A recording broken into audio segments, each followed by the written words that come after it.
Marcos 6:1 dice lo siguiente: Salió Jesús de ahí y vino a su tierra, y le seguían sus discípulos. Y llegando el día de reposo, comenzó a enseñar en las sinagogas, y muchos oyéndoles se admiraban y decían: ¿De dónde tiene estas cosas?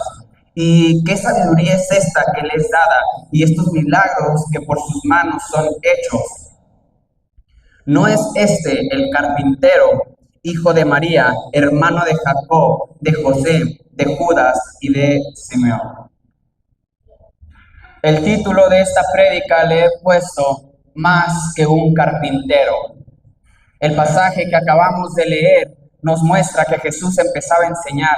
Las personas que estaban alrededor se quedaban asombradas de la autoridad con la que enseñaban. Decían: ¿de dónde salió este predicador anónimo? ¿De dónde salió esta persona que nunca habíamos escuchado? ¿En qué escuela se educó? ¿Quién le enseñó a predicar? ¿Quién le dio cursos de homilética y de teología? Parece que tiene autoridad que nunca antes hemos escuchado. Las personas hoy en día pueden hablar de cualquier líder religioso, de cualquier líder que se esté levantando y todo el mundo le aplaude, pero cuando se menciona el nombre de Jesús, las personas se enojan.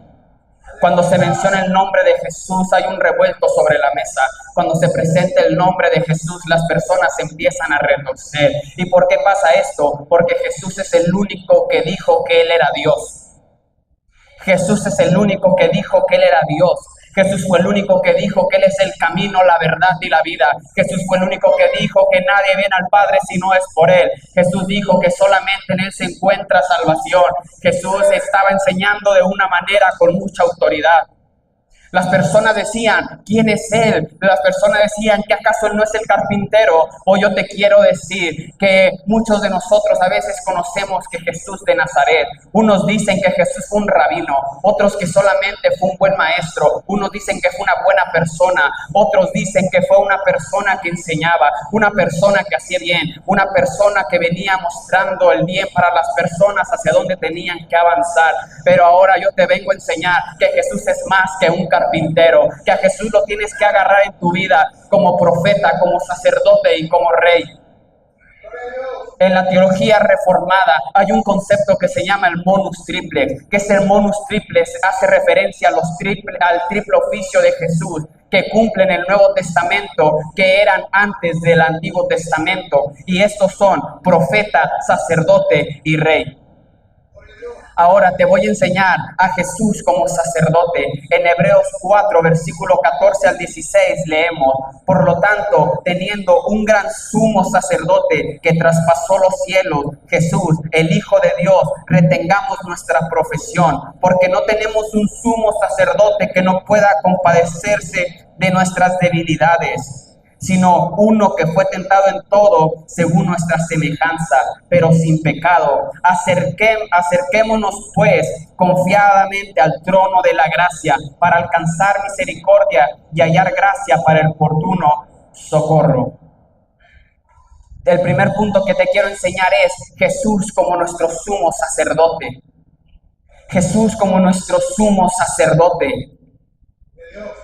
La Biblia dice que todos hemos pecado, que todos somos pecadores, que ante el tribunal de Dios todos hemos sido culpables. El pecado, ¿has escuchado la frase pecado? ¿Has escuchado la palabra pecado? Si pudiéramos decir una definición del pecado, sencillamente, pecado es traicionar a Dios, traicionar sus leyes, romper sus mandamientos, romper sus estatutos. El pecado rompe todo lo que Dios ha establecido. Pareciera que el pecado se vende como libertad, pero al final te termina esclavizando. Un joven puede estar diciendo: yo puedo pecar, yo puedo hacer esto, yo puedo hacer lo otro. De todas maneras, yo tengo el control de la situación. Yo sé a qué fiestas puedo ir, yo sé a qué lugares me puedo acercar, yo sé hasta cuándo puedo parar, yo sé qué películas, yo sé qué palabras, yo sé qué canciones puedo escuchar. A cabo yo puedo ponerle un punto final en el momento que yo quiera. Y cuando intentas parar, te das cuenta que no puedes. Te das cuenta que esa acción que pensabas que tenía controlado, en realidad te está teniendo controlado a ti. Pensabas que esa música que le ponías tan solo en apagar y la ibas a dejar de escuchar, te das cuenta que te empieza a controlar. Las fiestas a las que tú decías que no ibas a asistir porque tú decías cuándo le ibas a poner fin, pareciera que ahora no puedes vivir sin ellas. El pecado está destinado para destruir tu vida y para destruir la vida de tu familia. El pecado te da pensamientos que dañan tu persona, que dañan tu corazón. El pecado te deja con pensamientos y te deja con dudas, te deja marcas de vergüenza, te deja marcas de miedo y de tristeza. El pecado es lo más fuerte que hay, porque el pecado está destinado a destruir a todo aquel que se mete con el pecado.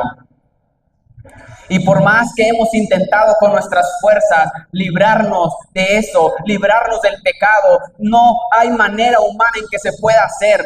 Hemos intentado que decimos vamos a hacer el cero contacto y no se puede. Vamos a respirar, vamos a contar y vamos a mantener nuestras emociones, pero eso no sirve. Queremos leer libros de autoayuda, pero nos damos cuenta que eso no funciona.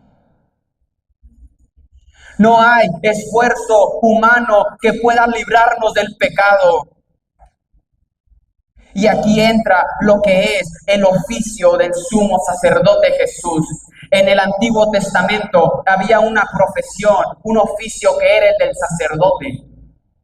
El sacerdote era el encargado de ofrecer sacrificio para que Dios perdonara los pecados del pueblo. Pero hoy en día ya no existen sacrificios, hoy en día ya no se pueden hacer sacrificios, hoy en día ya no hay sacerdotes como los del Antiguo Testamento, esa profesión ha cesado.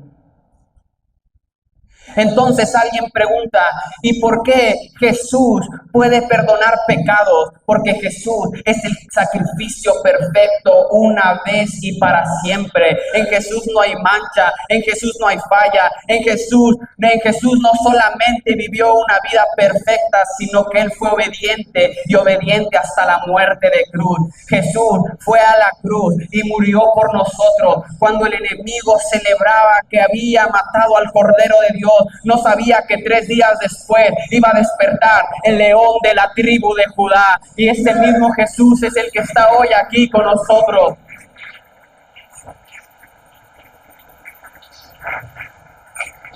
Jesús en esa cruz muere por nuestros pecados. Jesús en esa cruz perdona los pecados de la humanidad. Por eso nosotros podemos estar tan confiados que cuando nos acercamos a Él, las cosas empiezan a ser diferentes. Cuando Jesús resucita, la Biblia ahora nos dice que Él está a la diestra del Padre intercediendo por nosotros. Cuando Jesús entra a tu vida y tú lo ves más que un carpintero, cuando tú lo ves como el sumo sacerdote, te das cuenta que empieza a haber una transformación en tu vida, empieza a haber una transformación en tu corazón, una transformación en tu mente, porque la Biblia nos dice que el que está en Cristo, nueva criatura es. Las cosas viejas pasaron y ahora todas son nuevas. Nos dice la Biblia que la sangre de Cristo nos limpia del pecado. Nos dice, hijitos, les escribo esto para que no pequéis. Pero si alguno peca, abogado tenemos para con el Padre, Jesucristo el justo. Él es fiel y justo para perdonar nuestros pecados. Nosotros tenemos que acercarnos a Dios porque sabemos que en Dios Él anuló el decreto que había en nuestra contra, lo agarró y se lo llevó a la cruz y lo crucificó para que nuestra vida fuera limpiada de todo pecado, para que nuestra vida fuera quitada de toda mancha. Y es Dios el que nos empieza a renovar. Un día en tu casa abundó el pecado, pero te tengo buenas noticias: donde abundó el pecado hay sobreabundancia de la gracia. El que confía en el Señor se da cuenta que se puede acercar confiadamente. En Él no hay condenación alguna para los que están en Cristo Jesús. El que confiesa su pecado y cambia la acción alcanza misericordia. Sabes, el pecado es tan feo, el pecado nos impacta de una manera que se dice que el pecado que el pecado que se vive se transmite de generación en generación y se dice que el pecado alcanza hasta la cuarta generación. Prepara tu familia y prepara tu casa, porque si la maldición del pecado llega hasta la cuarta generación, la bendición de Dios alcanza hasta 1000 generaciones. La bendición de Dios alcanza hasta 1000 generaciones. Jesús, como sumo sacerdote, te puedes acercar porque sabrás que en Él encuentras perdón de pecado. Ahora te quiero enseñar lo segundo. Jesús como profeta. Jesús y su oficio de profeta. Primera de Samuel 16:13. Primera de Samuel 16:13 nos dice lo siguiente. Y Samuel tomó el cuerno del aceite y lo ungió en medio de sus hermanos. Y desde aquel día en adelante el Espíritu de Jehová vino sobre David. Y el Espíritu de Jehová vino sobre David. Un profeta no es un animador, no es alguien que adivina el futuro. Un profeta es alguien que proclama la palabra de Dios, que da el mensaje en tiempo y forma como Dios lo establece. Es alguien que sabe y reconoce lo que Dios quiere para su vida. En la Biblia, cuando un profeta llega, es porque algo estaba por ocurrir. En la Biblia, cuando un profeta llega, es porque algo estaba por cambiar. Es cuando algo se empezaba a transformar. Dios no levantó a los profetas del Antiguo Testamento para que siguieran viviendo igual. Dios levantó a los profetas del Antiguo Testamento para que abrieran nuevas temporadas, para que rompieran lo que estaba quieto, para que anunciaran la voluntad de Dios. Cuando un profeta llega a un lugar es porque algo va a pasar. Cuando un profeta llega a un lugar es porque los cielos se están moviendo. Es porque los cielos se están moviendo, es porque algo va a pasar. Por eso cuando Samuel llegó a la casa de Isaí a preguntar por David, la reacción fue: ¿qué es lo que he hecho? ¿Qué es lo que he cometido? ¿Qué es lo que va a pasar? Porque la presencia de un profeta lo que hace es que cambia, es que acelera, es que da un avance, es que da una promoción. ¿Sabes cómo terminó la visita del profeta Samuel en esa casa? Cuando el profeta Samuel entró a la casa, David era pastor de ovejas. Cuando Samuel salió de la casa, David era el ungido del Señor y el próximo rey de Israel. El profeta llegó y el propósito se le adelantó y los tiempos cambiaron y una nueva temporada cambió para su vida.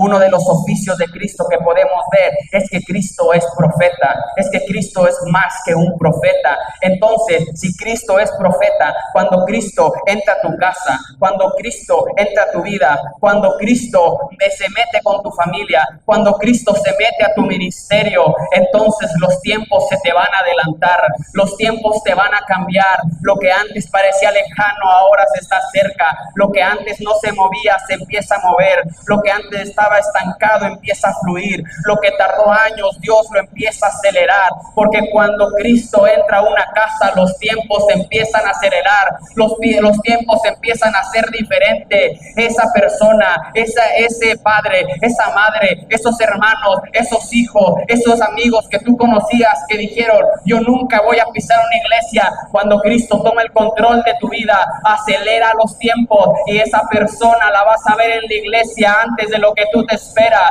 Esa persona la vas a ver adorando, esa persona la vas a ver clamando, porque cuando Cristo, el profeta, entra a un lugar, la historia empieza a ser diferente. Joven, te quiero decir que Dios no levanta personas en Durango para que vuelvas a ser el mismo. Dios no te trajo a este lugar para que vuelvas a ser el mismo. Dios te trajo a este lugar para comenzar una nueva temporada en tu vida. Una temporada donde anuncies el reino de Dios. Una temporada donde proclames el evangelio. Una temporada donde adores al Rey de Reyes y Señor de Señores. Cuando Cristo entra a un lugar, los tiempos sí o sí tienen que cambiar, sí o sí se tienen que mover, sí o sí tiene que haber algo diferente. Cristo hace las cosas de una manera completamente distinta. Te lo voy a poner de una manera mucho más fácil para que todo el mundo lo podamos comprender. Cristo adelanta los tiempos de aquellos que lo han visto como su profeta. Es decir, aquel que es banca toda la temporada se va a volver titular. Aquel que eligen último en el recreo lo van a empezar a escoger primero.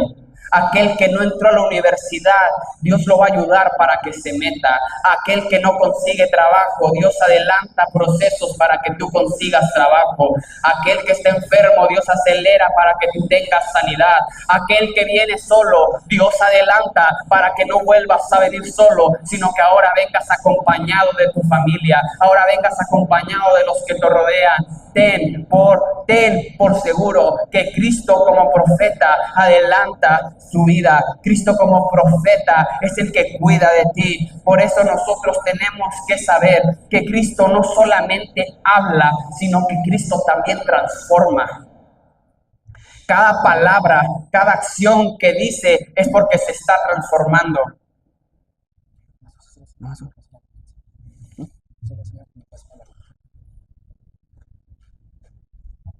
Cuando pasa esto, nosotros sabemos que Cristo no solamente habla, sino que Cristo transforma.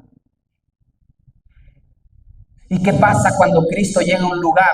Cuando Cristo llega a un lugar, las cosas empiezan a ser diferentes. Por eso, cuando Jesús estuvo sobre la tierra, cuando se le acercó un leproso, lo sanó. Cuando le pidieron cuando él fue a una casa, resucitó a Lázaro. Cuando se le acercó una mujer con flujo de sangre, lo detuvo. Cuando los discípulos estaban en medio de una tormenta, la detuvo. Cuando las personas estaban sin comida porque lo habían seguido, Jesús empezó a multiplicar la comida. Quiero que comprendas esto. Cuando Jesús llega a una casa, la cosa sí o sí tiene que cambiar. La cosa sí o sí se vuelve diferente. La cosa sí o sí se va a empezar a transformar. Cada vez que Jesús hablaba, la muerte se detuvo, la enfermedad retrocedió, el estancamiento se rompió y los tiempos se adelantaron. Y el mismo Jesús que hizo esto está hoy aquí también. El mismo Jesús que hizo eso hoy está aquí también. Ten por seguro que lo que Dios tiene para tu vida es mayor de lo que nosotros podemos imaginar. Es mayor de lo que nosotros podemos sentir. Es mayor que lo que nosotros podemos soñar. Jesús como profeta nos cambia el panorama por completo. Jesús como nuestro profeta nos cambia lo que nosotros sentimos, nos cambia lo que nosotros sabemos, nos cambia la dirección, nos cambia a donde nosotros no teníamos guía, Él da dirección. Donde nosotros no teníamos ninguna sola esperanza, Él es la esperanza viva. Donde a nosotros se nos acabaron nuestras fuerzas, Él volvió nuestras fuerzas. Donde a nosotros se nos acababan el ánimo, Él nos dio ánimo. Donde un día parecía que iba a haber derrota en tu vida, Dios nos hace más que vencedores. Jesús como profeta te adelanta los tiempos. Jóvenes que vinieron aquí a este lugar, prepara tu vida, prepara tu corazón, porque los tiempos se te van a adelantar. Porque los tiempos se te van a adelantar, porque yo siento que no fue casualidad que esta reunión se adelantara. No creo que haya sido casualidad que esta reunión se adelantara una semana. ¿Y por qué? Porque Dios está diciendo, así como adelanté la reunión, voy a adelantar los planes de muchos de ustedes que tenían. Así como adelanté las cosas, voy a adelantar el ministerio, voy a adelantar a la familia. Dios adelanta los tiempos, Dios acelera procesos. Y ya casi para estar terminando, te quiero enseñar a Jesús como rey. Jesús como rey, Apocalipsis 19:16, y en sus vestiduras y en sus muslos tiene escrito este nombre: Rey de reyes y Señor de señores. Cuando hablamos de Jesús como rey, hablamos que Él tiene gobierno, que Él tiene autoridad, que Él tiene la última palabra, que Él no tiene un reino terrenal, que es simplemente algo que se limita a lo que tú ves. Él tiene un reino que traspasa lo que nosotros no vemos. Cuando nosotros le entregamos nuestra vida a Jesús, el Rey de Reyes y Señor de Señores, Él empieza a gobernar sobre nuestros sentimientos, sobre nuestras emociones, sobre nuestros planes, sobre nuestros sueños, sobre lo que nosotros queremos. Jesús llega para poner todo en orden. Jesús llega para poner todo donde debe de ir. Si nosotros iniciamos el día sin buscar a Jesús, ¿qué es lo que va a pasar? Es que nada de lo que hagamos va a caer en su lugar. Pero si nosotros nuestro día empezamos por buscar a Jesús, todo va a empezar a caer en su lugar, porque Jesús como rey ordena las cosas. Jesús como rey hace que todo esté perfectamente ordenado. Un verdadero rey cuida, protege, guía, corrige, ama, sostiene, guarda, establece y provee. Y sabes quién es el único rey en toda la historia de la humanidad que lo ha cumplido: Jesús.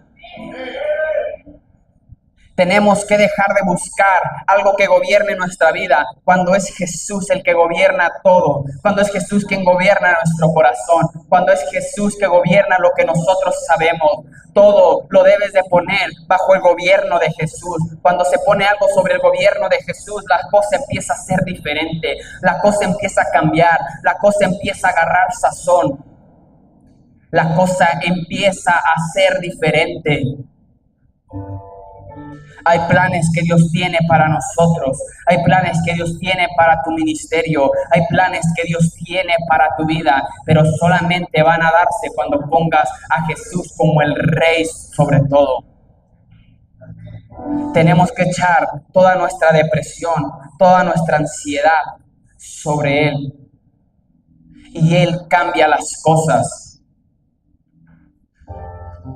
Cuando nosotros buscamos a Jesús como nuestro Rey, Él alinea. Las cadenas que te ataban se van a romper. La enfermedad que te perseguía se va a sanar. Aquello que hacías nomás por hacerlo, Dios te va a devolver el gozo de la salvación.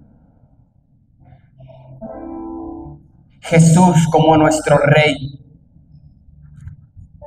Basta de reaccionar de una manera alocada.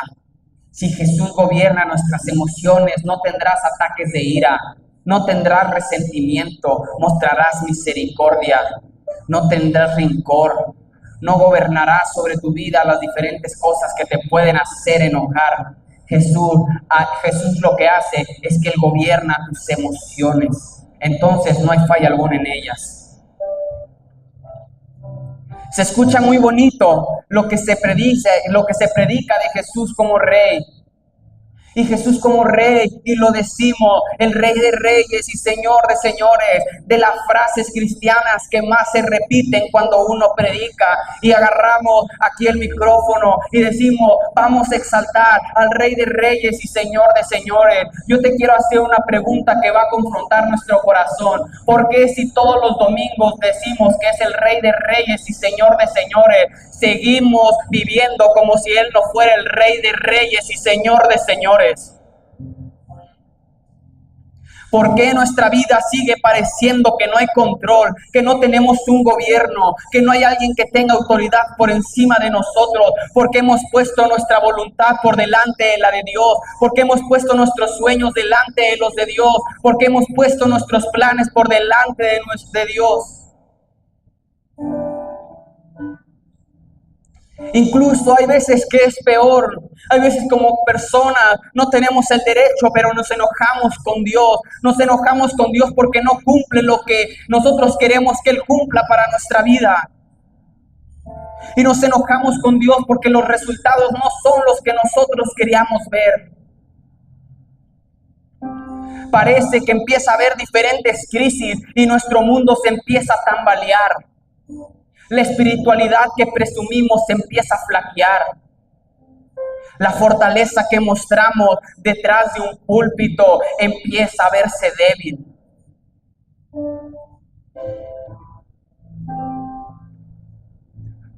Yo he aprendido algo.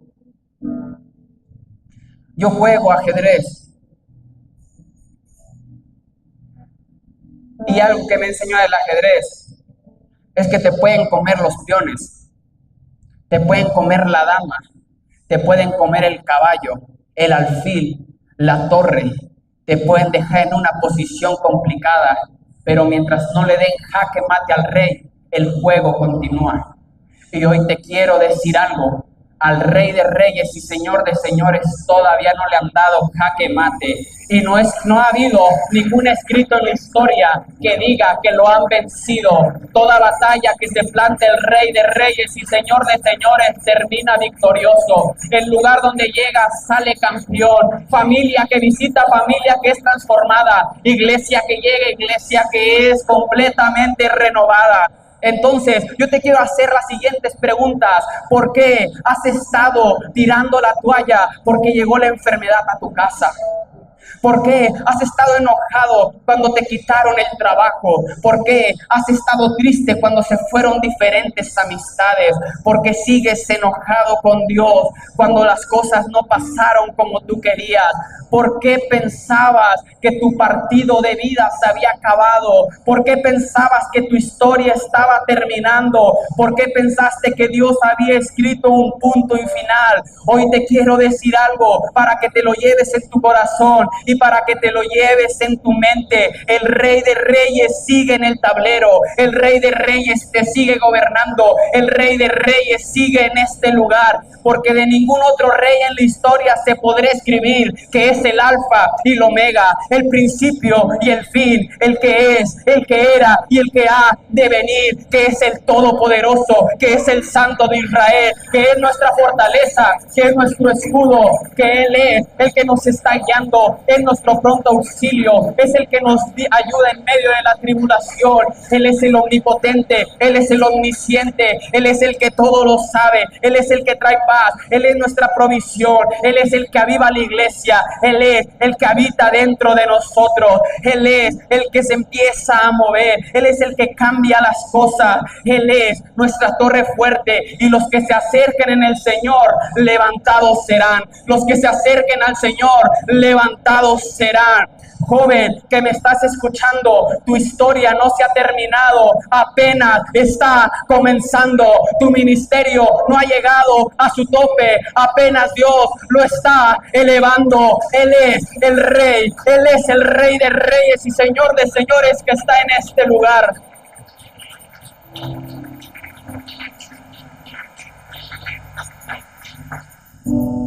Jesús es más que un carpintero. Él es el sacerdote que perdona pecados, es el profeta que acelera los tiempos, es el Rey que gobierna sobre todo. Si Jesús es más que un carpintero, entonces tengo que vivir como si Él fuera más que un carpintero. Si Jesús es mi sacerdote, vivo en santidad. Si Jesús es mi profeta, vivo atento a su voz. Si Jesús es mi Rey, vivo rendido a su voluntad. No puedo vivir actuando mal cuando Él ofrece santidad. No puedo vivir confundido cuando Él habla y nos guía. No puedo vivir sin fuerzas cuando Él gobierna y me sostiene. Mi vida, mis emociones, mi futuro, mi familia, todo se lo entrego al Rey. Y yo te quiero hacer un reto. Y quiero retar a todos los que me están escuchando.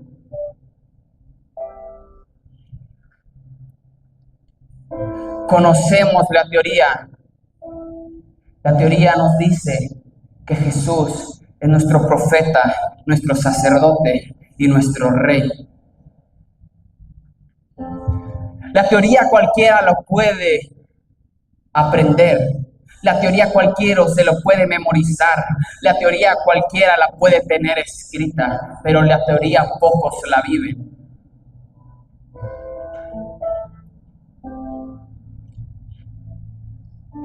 Yo te quiero hacer el reto